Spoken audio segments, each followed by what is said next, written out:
What is happening, everybody? Today we got a banger on deck. I know with the New Year's is all about improving, and I know with improving, consistency is necessary.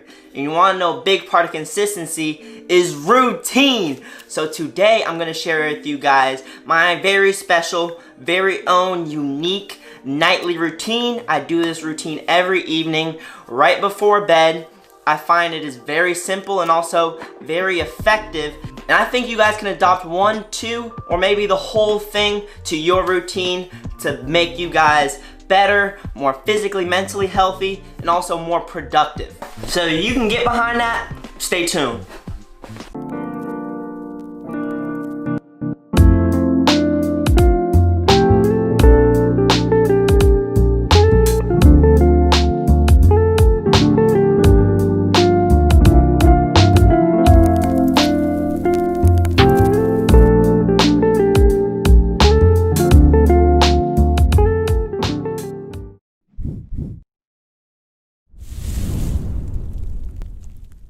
So to begin my nightly routine, just like everybody else in the world, you gotta start with brushing your teeth, okay? At least I hope you're brushing your teeth. You gotta brush for 2 minutes, everybody knows that. And if you'd like, throw in a little floss, even though I do admit I am not very good with that. Also, personally, I like to use mouthwash, go to bed with a minty clean breath. Also, this isn't about to turn into a dentist video or anything, but one thing I definitely recommend, y'all need to brush your gums and brush your tongue, right? I see some of y'all just out here with some dirty tongues. For God's sakes, please scrape the junk off your tongue. Step 2 after brushing my teeth is washing my face, alright? I also have my girlfriend Maddie to thank for keeping me on top of this. But first part of my face routine, I just like to use a nice cleanser. Just something gentle to get all the leftover dirt and stuff off your face. I personally use the brand Mario Badescu, but I know there's various different brands that may even be better than that. And then I follow up the cleanser with a toner. Now I've heard there's kind of no point to toners, or maybe they don't really work, but me, I feel good when I use it. I like to put my toner on just a little cotton wipe and then wipe my face. Not gonna lie, it's a little satisfying seeing dirt off my face because I just feel extra clean, but it's also satisfying when the swab's clean, so you know, it's a win-win there. After I do toner all around my face, I finish off with a simple little moisturizer. This is just a nighttime moisturizer that you can get anywhere, but this might be one of the best parts because if anything else, just go to sleep with some moisturized skin. I don't want y'all going to sleep getting y'all face dandruff, y'all crusty dead skin on your pillowcases that you just gotta sleep on every night. Moisturize a little bit. I'm sure your skin is probably parched. After my teeth and my face is all cleaned, ready to go, I leave the bathroom, go to my room, and I start a little journal reflection. I personally have a little notebook that I use for this specifically, except you can feel free to put on a sticky note or anything else that you so choose to. But for my journal reflection, I like to answer 4 questions every night. Now before you get turned off for this, I for one wasn't a night journaler either. I had trouble following the cliche prompts that you see on the internet, like what are 30 things you're grateful for? And if you're anything like me, I usually just put my family and weightlifting every time. But this is a little different, a little more specific, and a lot less. The first question is, I'm proud of ... This just boosts your confidence and reminds you of something that you're proud of for yourself that you did that day. If you don't recount these specific things, all your good actions are just gonna go to waste, so you wanna be able to applaud yourself for them.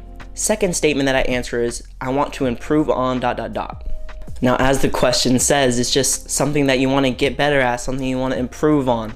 This could be in your home life, in your sport, in your job. It could be literally anything, and the questions are all super general, which is another reason why I enjoy doing this and I find it way easier than a lot of other journal reflections.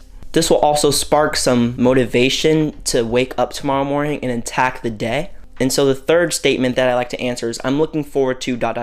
I really enjoy answering this question in particular because it gives me something to think about as I'm going to sleep, and it gives me something excited for to wake up the next day. I also find that this varies day to day, and I think this is also a really good way to see what you are grateful for and what you truly enjoy and what brings you happiness, and I think that's good to identify without having to necessarily address it every hour of the day. And then the last question I answer is, I'm grateful for ... Now for this one, it's okay to have repeats, and it's okay to really dive deep and think about it for a little while. But it doesn't matter the magnitude of it. It could be something little, it could be something big, it could be something deep or superficial. It's just something that you're grateful for. There's no judgment, you're the only one seeing this. And so just write something down that you're thankful for. After this step, I move on to more planning for the next day, and I actually do this on my whiteboard of productivity.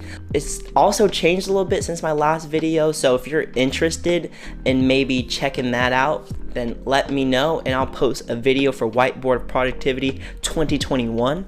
But you don't have to use a whiteboard. You can also put this in a journal or a notebook. But I like to plan tomorrow's tasks that I want to get done. Make sure you have at least 3 to 5 and maybe even star the 3 most important ones that would absolutely make your day satisfactory. But write down all the tasks, big or small. It can be big as finishing an essay and as small as throwing a load of laundry in the washer.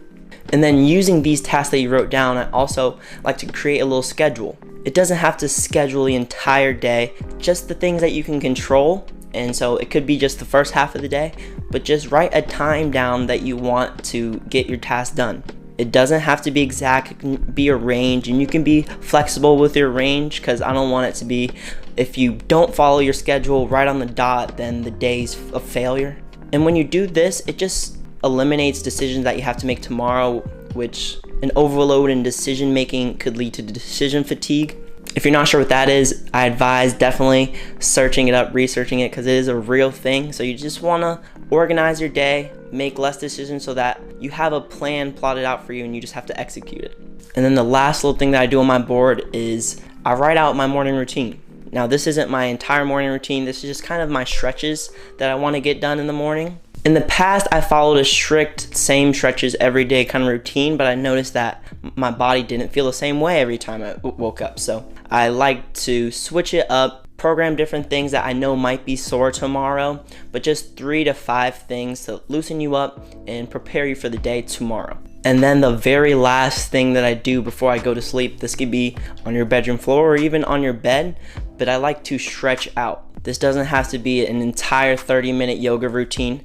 These are just little stretches, holding them for maybe 20 to 30 seconds each. Just stretching out whatever is sore or maybe whatever you know you'll need tomorrow. So if in advance you know you're gonna have back squats for volume, maybe you wanna stretch out your quads or your hamstrings a little bit more. But one thing that I always do is I always stretch my back and my neck, because I know those are the things that are gonna get the most tense when I'm sleeping. And at this point, the lights are off, I have chill music calming me down, and so I'm ready for bed. Now when you hop in bed, you have an entire plan for tomorrow. You have momentum already started the moment you wake up, and then you just gotta get going. And I'm not gonna tell you how much you need to sleep, because I'm sure you already know that. Everybody's different, but I would recommend trying to go to sleep around the same time every night. For me, I try to go to sleep around 10:30 every night, because I know I usually wake up somewhere between 7 and 8 o'clock, and that kind of just allows you to wake up less groggy because your sleep routine has been completed. And so with that said, I hope y'all enjoyed this video. If you like this video, be sure to check out my morning routine that I posted. I'll put that link in the bio. Also, give this boy a thumbs up. Comment the favorite part of my routine that you may want to adopt for yourself. We're on the road to 1,000 subscribers, so just be sure you're interacting with the video to kind of boost the algorithm onto my side, because you know how that can be sometimes. And without said, I'm gonna catch you next Money Moves Monday.